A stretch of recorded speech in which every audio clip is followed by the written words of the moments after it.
Welcome back to Hardball. The George Zimmerman verdict and the tragedy surrounding the death of Trayvon Martin has brought back memories for many African-American men who see themselves as Trayvon Martin.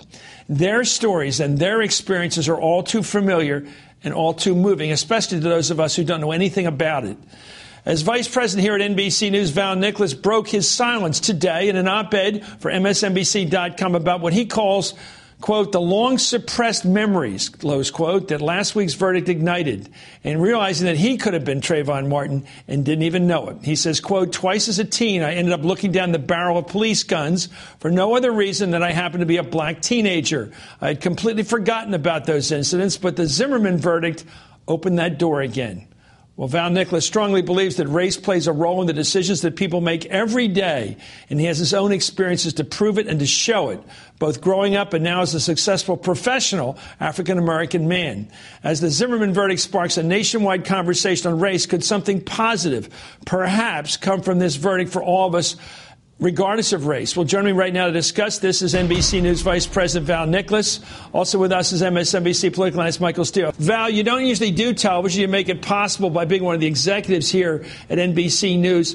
Tell us, especially white people watching, who don't know the world as you know it, as fully as you know it, what happened to you as a teenager and then more subsequently. Interesting. When I was younger, and I was a student, I was a student athlete, and I never lived in a hood. I don't even know what one's like. I've never been there.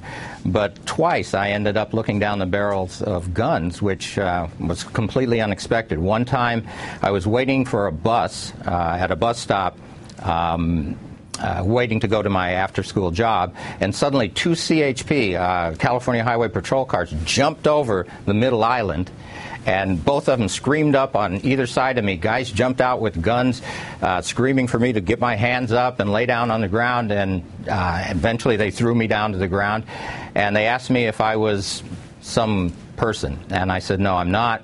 They asked me for ID, which fortunately I had a work ID that had a picture on it. Otherwise, I'd probably have gone to jail. And they realized I wasn't the guy, so they decided, okay, they jumped in their car and they took off. They never said, hey, sorry about that. They never said, hey, are you okay? Nothing. They just took off. The second time, I was at a convenience store, and unfortunately, at that time, I had just cashed my work check, so I had it in my jacket pocket. And suddenly, somebody came up behind me and said, don't move a muscle. And I thought, okay, and I glanced back, and I saw the barrel of a shotgun at the back of my head. Turned out what it was the guy, the clerk, had accidentally stepped on the switch that calls the police when there's a robbery, and so they responded. And what I was thinking the whole time is, oh my God, this is the only money I have. Maybe I should try to sneak it out and stick it into the snack thing. And if I would have done that, I would have been dead instantly, because I turned around and it was a police officer. And what really got me at the time was there were a lot of other customers in the store, but I was the only one with a gun on me. Let me go to Michael Steele. What's your reaction to hearing that story? It is a story of a lot of young African-American males, whether they're from the hood or from or not. It doesn't matter. What Val, myself, and so many others have in common is black skin. And a lot of the perceptions that go along with that. And as I tell my young boys, my two sons who are in their early 20s, particularly when they got their driver's license, Chris, as I said, look, if you ever get pulled over by a cop, and you likely will, this is what you do. Roll down all four windows, turn on the dome light, put your hands on the steering wheel, and don't move, and just answer yes sir, no sir. Yeah. That mindset is something that is passed on. It has to be, because as Val just, I think, very pointedly said, if he'd done what anybody else could have done, it likely would have led to his arrest or his being killed. And so there is this dynamic at play here that has now come to the surface as a result of the Trayvon Martin case that causes an introspection among a lot of African-American men, particularly those who are talking to their sons right now as they're about to go out into the world about what it means to be a black man in America.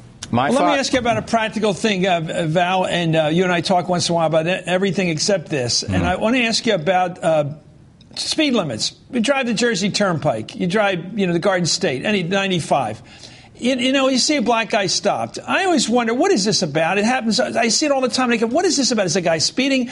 Is he 2 miles over the speed limit rather than 5? Most of us drive about 5 miles over the speed limit. Okay, that's what we do. We assume there's a grace period there. Do you think cops grab people, African Americans, when they're within that 5-mile grace period that other people seem to operate by? I've been in traffic when everybody's going 80.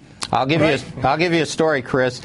When I was a young producer at a local television station in California, I finally earned enough money to get a decent car besides that piece of junk I had. So I bought a nice BMW.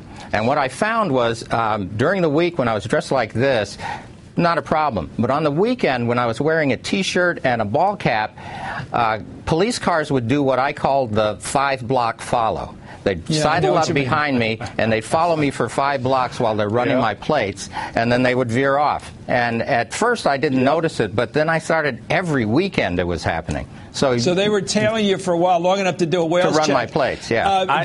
You're laughing, Michael. I want to see if there's like a common history here. Have you had that experience? Gosh, yes. I was in a suit. I mean, I didn't have the running suit on or the T-shirt. I was in a suit coming home, cutting through Rock Creek Park. And this park police kind of pulled up behind me, and it was at dusk. It was getting dark, and he followed me all the way out of the park. All the way out of the park. And I'm sitting there and I'm thinking, okay, am I going too fast? Am I going too slow? What is it? I almost wanted to pull over and just ask him, why are you following me? But I knew that would open up a can of worms that I just didn't need to open, so I just kept the speed limit and drove by the park, and when he left. How do you moderate yourself or modulate yourself? This is fascinating. Like when you go to a store, and I've heard cases where people follow you if you're African American, they claim like they're being attentive, but they're being attentive in a kind of a nasty way. Exactly. My father, not unlike Michael, when I was young, taught me, he said, if you end up in a situation with the police or security or whatever, never argue. Just capitulate, because he said there's only 3 results that can happen from that. 1, you go to jail. 2, you go to the hospital. 3, you go to the morgue. And he told me that when I was about like 9 or 10 years old. We got to continue this conversation, gentlemen, privately and on television. I mean, a lot of people out there. I'll just tell you one thing, and I'm speaking now for all white people, but especially people who have tried to change the last 50 or 60 years. And a lot of them have really tried to change. And I'm sorry for this stuff. That's all I'm saying. Val Nicholas, thank you, and Michael Steele. Thank you, gentlemen, for both being colleagues of mine. We'll be right back after this.